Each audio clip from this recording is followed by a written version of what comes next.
All right, you're back on the John Fredericks Radio Network. Good to have you with us. Joining us now live from New York is she's sheltering in place like I am, is Liz Peek. Just had an article on Fox News. Go to foxnews.com. Hey, Liz, great to have you. Good morning, John. Happy Easter, +1. He has risen. Thank you. Hope you had a good one also. Yes, although strange. Yes, very strange. And we're sheltering in place here in Virginia. I know you're doing the same thing in New York City as well, and stay safe. Liz, what is going on here? I want to start with Dr. Fauci. Has an article in the New England Journal of Medicine that came out on March 29th that he co-authored, basically saying there's very little risk. It was written sometime in March. Then he goes on TV on CNN yesterday and said the president's inability to act earlier has cost thousands of American lives. What is up with this guy? Yeah, I think he's becoming increasingly controversial. A lot of Trump supporters think he is really not acting in the best interests of the president by making, obviously, comments like that. I think, John, it's a very perilous time for the president, obviously.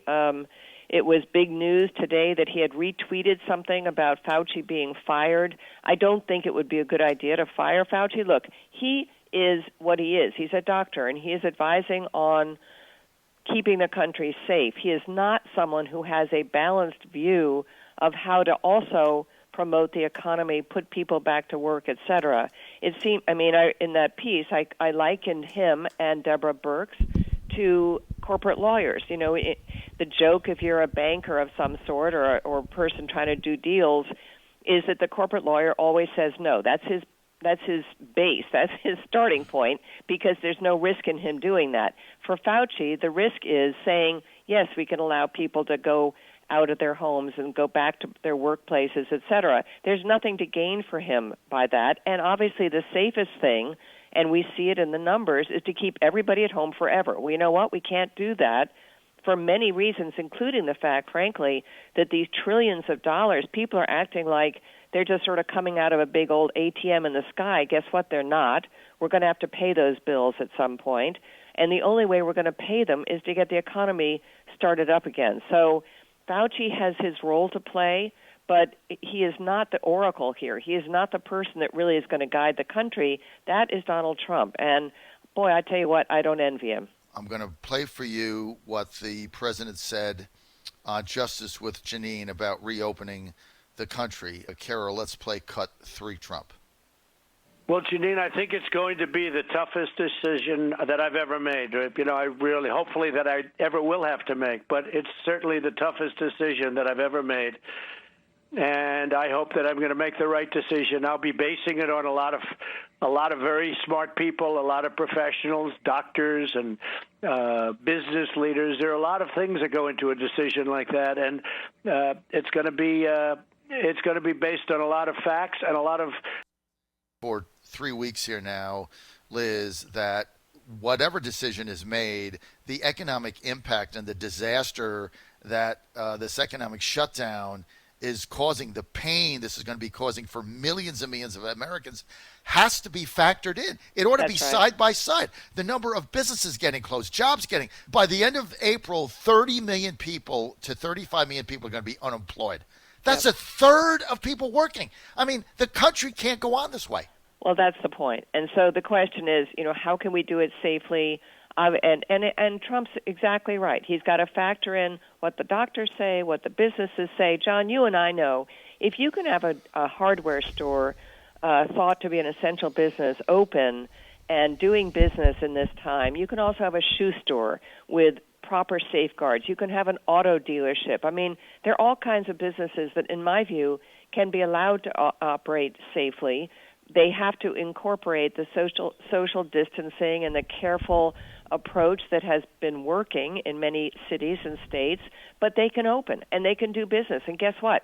I mean, honestly, Trump has talked about a snapback, a big bounce in the economy. There's no question that's going to happen. Our local hardware store, which normally has like 5 people a day go to it, it is literally, you cannot get in the parking lot right now. People are so eager to go do something that they're buying, I don't even know what, nails or something, and paint and things that, are keeping them busy around the house. But yes, there is a definite need to get these businesses operating again because, again, the federal government cannot be the big support. They cannot prop up the economy indefinitely, and that's what an awful lot of Americans seem to think, and Democrats seem to think is perfectly okay. It's not okay. And, by the way, I think what you're going to see if the Congress keeps rolling out one bill after another, targeting the economy, targeting people who are out of work, et cetera, they are going to attach more and more conditions to it, conditions that involve increased labor rights and things that are on their agenda. And we're going to look back a year from now and say, holy crow, how in the world did we ever allow this stuff to get into our system? And how did we allow these laws to pass? It'll be just like Obamacare, all kinds of unintended consequences, many of which will be very devastating to our economy. We can't let that happen. But that's their goal. As Rahm Emanuel said, never let a good crisis go to waste. So that's their goal, is to put all this crap in the bills. It's like the payroll protection program, which is really now the only meaningful opportunity for some small businesses to stay in business in April. That's going to run out of money. The Republicans tried to fund it with another $250 billion, and the Dems under Chuck Schumer wanted to put all this other stuff in it that had nothing to do with the intent of the bill, right? That's so that's right. What they do. So you don't get the money, and now you fight, and they pointing fingers at each other. Now you've got a congressman in Connecticut, Himes, District 4, now coming back to D.C., calling on the president to get impeached. Are you telling me this is not about politics now? It's really tragic to me. Pelosi, of course, started this whole investigation thing again. To me, this is the definition of insanity, right? Doing the same thing over and over again and expecting a different outcome. They did the Mueller investigation. They did the investigation in Ukraine, which resulted in impeachment. In each of those instances, Trump's approval ratings went up, as did his fundraising, and Democrats' approval went down. Does she really think in this national crisis moment that involving the ginning up another investigation, by the way, Adam Schiff wants yet another one into the origins and how the federal government responded to this, do they really think this is going to work for them? I do not. What they're trying to do is cover up for the fact that they have a truly pathetic candidate to run against Donald Trump in November. They know Joe Biden cannot pull off this election. The only thing they can do is undermine the president. But doing so at a time of national crisis, I find to be the most anti-American, unpatriotic thing I've ever seen out of Congress. And that is saying a lot. That is a low bar. So I got to tell you, I think you're right. I think it's unbelievable that they want to do this. Liz, they don't care. Yeah, they're care. It's true. It's just politics, just hard-knuckled politics. Thank you. Are you agreeing with me now that it's no longer about ICU beds and ventilators and it's about politics now, right? Absolutely. They're using. I mean, it's really sad. I mean, if you look at the New York Times yesterday, banner headline, how basically Trump's accountable for all the things that have gone wrong. You know, any sort of normal level-headed reporting would reveal that there were bureaucratic glitches, mostly in the hands of the FDA, which, by the way, historically we all know has been a horrible bureaucracy whose job is to say no. I mean, that's what they do. You know, it's like Anthony Fauci. His job is to say no. So is the FDA. And they're clogging up what did they do wrong? They didn't allow a smooth rollout of testing. Instead, they wanted to have the federal government control the whole thing. Well, that did not turn out well. I was amused, by the way, to see Elizabeth Warren come up with her plan for restarting the economy, which has the government making or directing to make, but also making medical supplies and tests. Has she not been around? Does she not know how screwed up the federal government almost always is when they undertake something like that directly? The reason she wants to do that is she just wants to expand the government's reach into our economy. That's what Elizabeth Warren's plan is. That's what her long-term goal is. That's the kind of thing we cannot allow to happen under the duress of this coronavirus. You know, Elizabeth Warren and people like her have been pining for years for a government takeover of sectors of the economy. And so now's their opportunity to grab that mantle. I mean, Exactly. it's a frightening situation. The other thing that has totally shocked me is the level of personal liberties that have been stripped away by these over dictatorial governors like Gretchen Whitmer in Michigan, who said Friday night, you can't go next door to visit your neighbor. You can't buy seeds. Don't garden. You can't buy a United States flag. It's a non-essential item. And there's no pushback. It's like, okay, as long, Governor, as you're going to keep me safe, I will give up every civil liberty I have. Just please, Governor, keep me safe. I mean, that's basically the reaction. But I think that there is a growing reaction to that, which is, overnight they had 14,000 signatures about, I think it was about the gardening centers not being allowed to open because those, she's effectively putting them out of business. Again, I think that is the kind of thing that eventually means people will rebel against these strictures. And it was amusing to me to see that Governor Abbott in Texas is talking about an executive order releasing people from the most restrictive constraints on their movements. Why? It's Texas, for heaven's sakes.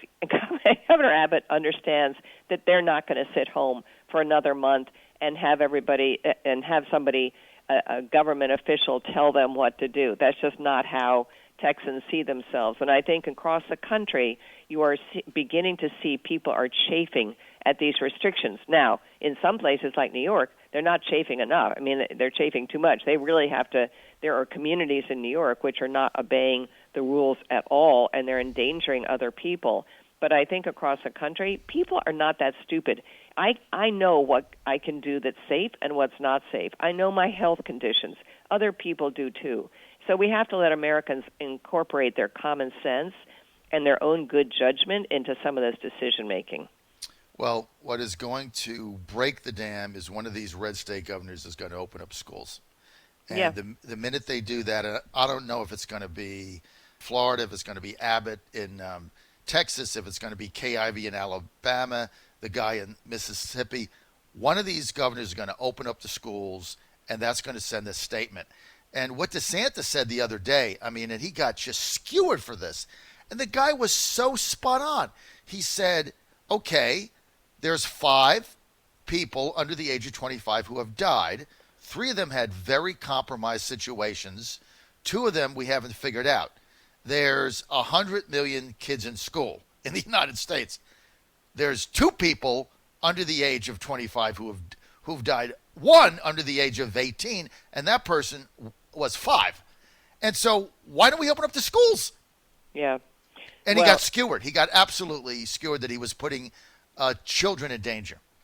What's interesting is, of course, in some of the European countries which have begun to tiptoe back to work, that is their starting point. Denmark has reopened their kindergartens. Other countries are looking at reopening schools. That's their priority. It's interesting, isn't it, that it's not our priority, but it is their priority. And, by the way, their sort of go-to response, because just what you're talking about, the kids are okay. They will be okay. In some parts of the country, like New York, the concern was that the kids would get this thing and bring it home to their grandparents, and that would be a big problem. But, again, the answer is if families have that concern, they should act upon it. But otherwise, it's okay for these kids in areas where the thing is muted, not in New York City right now, but other places. Again, it should be a local decision. John Fredericks Radio Network. I want to thank Liz Peek for being with us. You can follow Liz Peek on Twitter at Liz Peek, read her on foxnews.com. Liz, thanks for your perspective. Hey, it's always great to join you, John. Love your voice. Take care.